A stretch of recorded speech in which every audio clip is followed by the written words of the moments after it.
Hi, my name is Vickie Janson, and I'd like to welcome you to this conversation with Eleni Arapoglou, who's our Australian Christians policy researcher. And Eleni is also my co-Senate candidate on the Australian Christians ticket for Victoria in this federal election. So welcome, Eleni. Thank you. It's great. Well, Eleni, one of the big motivators for me becoming a voice for a Christian party was triggered by the revelation that religious beliefs have political consequences. And I sort of looked around the world one day and saw that all the nations that have, freedom, democracy, human rights, the rule of law, that they had something in common, that the free world, as we call it, actually emerged from Judeo-Christian cultures or cultures with that strong influence, and freedom was really a core value. So could you please share with us today how Christian values are actually connected to Western freedoms?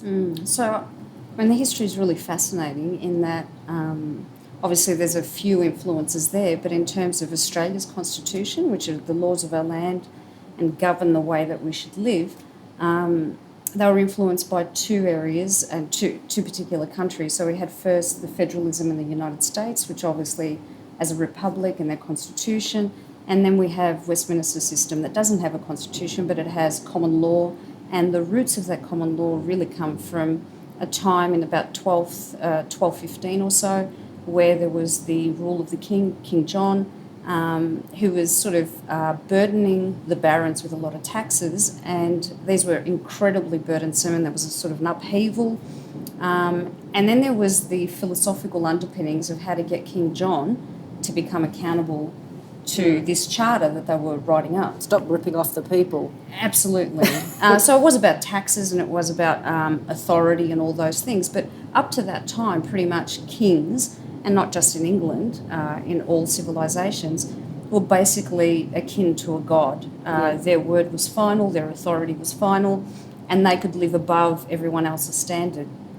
So the interesting part of that was there was the Archbishop of Canterbury, who was very well versed in theology and philosophy, and he looked to the Old Testament, the Book of Kings. And of course, during that time, there was the rule of Saul, which was the first king of Israel, and he sort of went astray, and it was the prophets that would come back and pull him into place and keeping him into account. And he was stripped of his title because he failed to live up to the standards that God expected of him.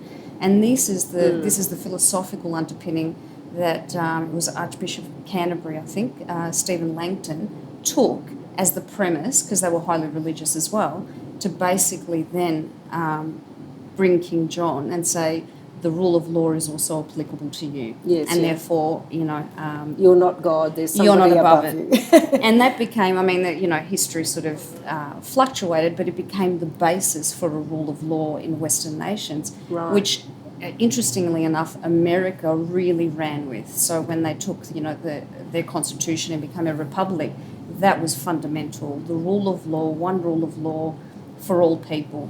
Right. So regardless of your station in life. And this is how Western nations develop, basically. And egalitarianism. Yeah. Absolutely. So it was giving the opportunity and what we call the base for people to have the same opportunity to come up in life, regardless of where you were born, whether you're a noble or whether you were a maid. And that's what we mean by the freedoms. And underpinned in all that too, especially in America, was and it started from the UK, obviously, but the Pilgrims going over to find New England, as it was back then. Basically, these people that went over understood that a self-governing people who had those underpinnings that were an authority from God, and it was basically the King James Bible that became their foundation for a self-governing people.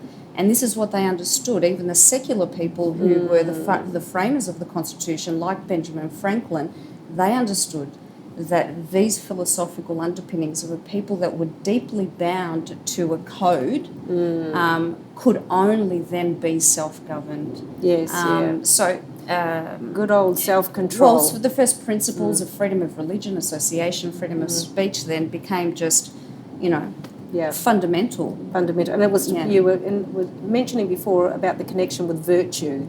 That's right. So they understood that to have freedom were people that had to be people of virtue. And That's to be right. people of virtue, you had to be people of faith. Right. And that's not understood nowadays. So No. when people talk about freedom, they talk about it as sort of like a freedom License. from boundaries. Yes, But these were people that were bound and really had bound themselves to a conduct that didn't want to infringe and hurt the other individual. And these, of course, come from biblical principles: do unto others as you would have them do unto you. That's a much simpler way of putting it, Eleni. Absolutely, absolutely. But you've got to go the long way before you come to the short answer. Well, that's part of being Greek, isn't it? Well, that's right. Yeah, Why say one thing when you can say four? Exactly. That's right. So, Eleni, one of the defining philosophical markers of Australian Christians is a commitment to what we call family-centred economics. And you've explained that as the driving principle supporting first do no harm to family and marriages. Absolutely. Now, in our contemporary culture, where definitions are being heavily disputed even as we speak, can you sort of unpack for us why Australian Christians supports family-centred economics, and really what does that look like? Yeah, well, the reason is, I mean, if you go even to when economic thought was sort of starting to kick off with Adam Smith, the family was seen as the smallest unit of governance. Yeah. So that smaller, and then you sort of take it out into bigger and sort of levels, but that was the smallest unit. Yeah. And that was the one that basically, when you kept that together and a family was unified, you had basically a welfare system built in. Yes, caring for one another. Yeah, absolutely. And you extrapolate that a little bit more, and so you get, from a family, you get, your other relations, and then you get a community, church, so forth. And these became sort of, in themselves, safety nets, where people looked after one another. Now, what happens is if you take away those safety nets, and the church had a doctrine called the doctrine of subsidiarity, where people that were closer to the need and understood the need could look after it much better. Yeah. So if you then take that away and you destroy that unit, there has to be something else to take its place. And in our case, it's becoming the government. The government. So father, we have this statistics on the cost to individuals and society at large of fatherlessness, for example. Absolutely. And that's because you've taken, a well, parent you've out of the basically equation. just pulled apart that basic unit that for all time was there. So all civilizations through all time basically understood the value of that. Yes, yeah. Maybe we couldn't unpack it as much as we can today, but that's the function. Yeah. And as people moved on and civilization became greater, they tried to experiment in different ways, and Marxism was a classic in the fact that it saw it as the bourgeoisie, and it was a first-class antagonism to have monogamous relationships, and it tried to pull that all apart. Now, the reason, the ideological reason why they wanted to pull it apart was that people needed to then become, the pseudo-parent became the state. Yeah. Once you pull that family apart, then you can lead them anywhere. So you can lead and indoctrinate, basically. Yes. So that function was from families. So families were the one that, passed on their values, their beliefs, even work ethics. All of that was passed through the family. Now that's been more and more sort of disintegrated. They try to put it back together. And again, we're seeing it again where government is saying, I'll hold your hand. When this falls apart, we'll pay for this. We'll pay. And, of course, there's limits to that. Yes. And I think Russia was a good example of what you're talking about, the disastrous... Absolutely. Yes. Yeah, so it became a policy of, during the time of Lenin, where, again, the family was seen as the antithesis of the goals of Marxism, which was to become, no class distinction. Yeah. And everyone was basically beholden to the state. And the state became what we call, that's how we get paternalism, that it looked after all the needs of the citizens and made sure that they were all equal, if you like, so there was no class. But the backlash against that, of saying that a mother and father had no basically value and children, were just there.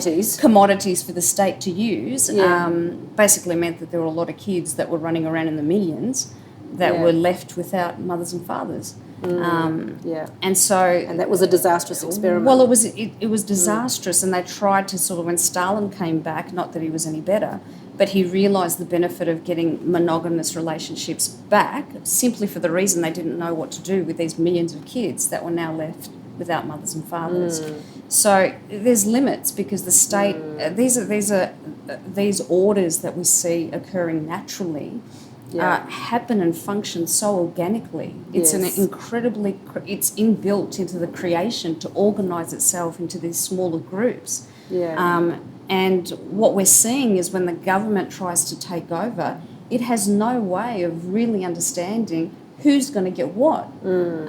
So then it runs out of money, and then it has to tax more for more programs, more help, and it just keeps going on and on and on. And of course, because it's not omnipotent, someone's always left out in the cold. These orders, these systems are inbuilt in creation itself. So really what you're saying is strong families are the remedy for the welfare state. Without a doubt. That's been shown That's time because and time I'm again. not Greek that I can say it like that.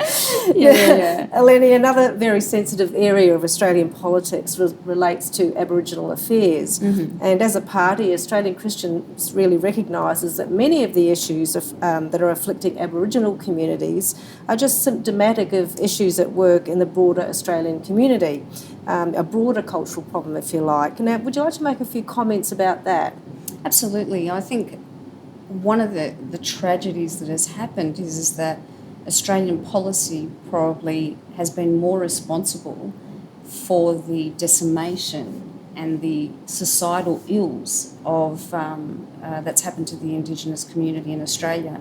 And the reason I say that is because by excluding them from the very laws that have helped, millions and millions of people come out of poverty, that have given them not just the ability to survive, so the capitalist system.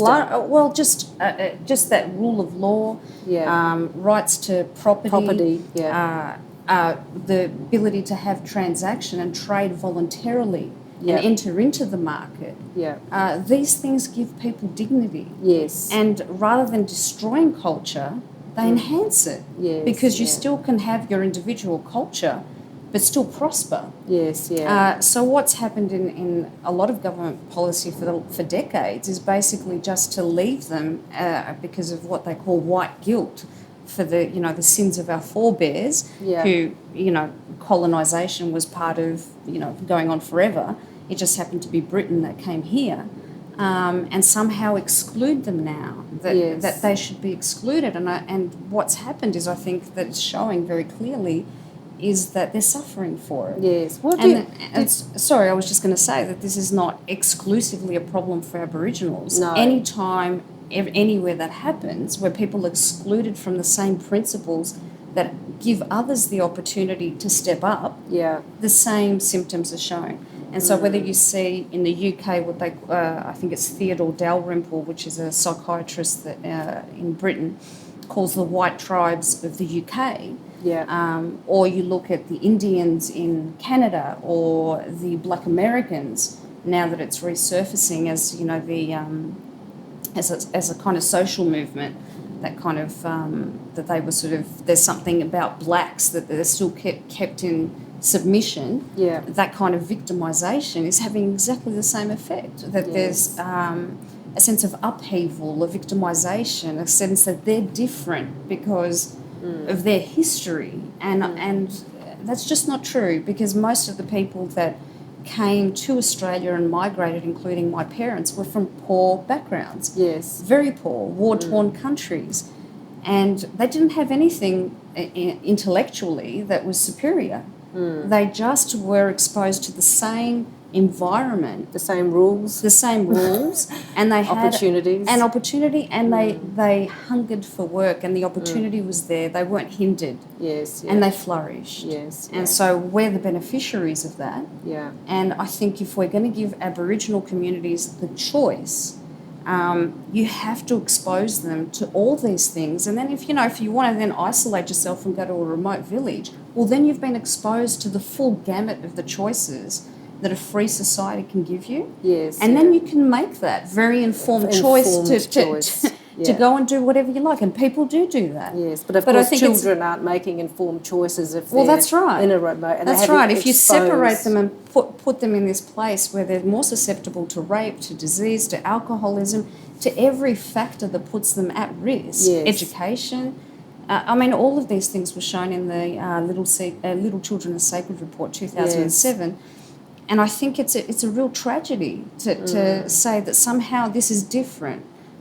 It's not, and everybody should be given that opportunity. And like I said, if the choice then is to separate yourself and segregate, well, no one can tell you not to be a hermit or not to go separate yourself in your own exclusive community.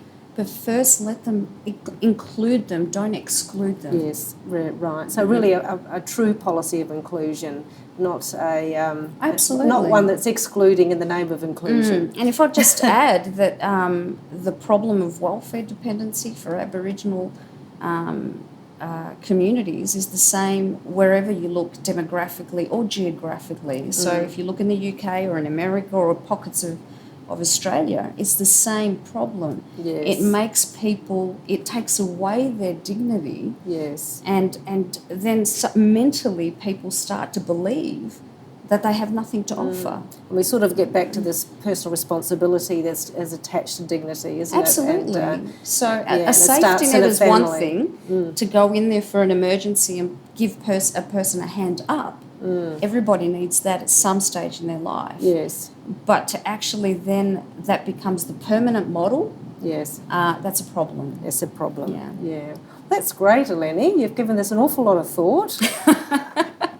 Look, in conclusion, I would like to just say that Australian Christians, we're here to offer a strong voice in this election and on a number of issues. And these obviously include some things that are very close to our heart: the legal definition of marriage, the current taxpayer-funded Safe Schools program, the need for the review of the family court, domestic violence, refugees, the concern that we have about the religious cleansing of Christians and other minorities all around the world. These are all increasingly, important issues that are not just impacting people but also impacting economies. And that's why, as a party, that we do support family-centred economics. So I'd like to encourage you to go to our website, australianchristians.com.au, and check out our policies. And in this election, you're going to be asked to number the Senate ticket, the long white ballot paper, 1 to 6. And can I invite you to place number 1 and possibly number 2, I would say, Eleni. Number 1 and number 2 for Australian Christians in this election. Thank you.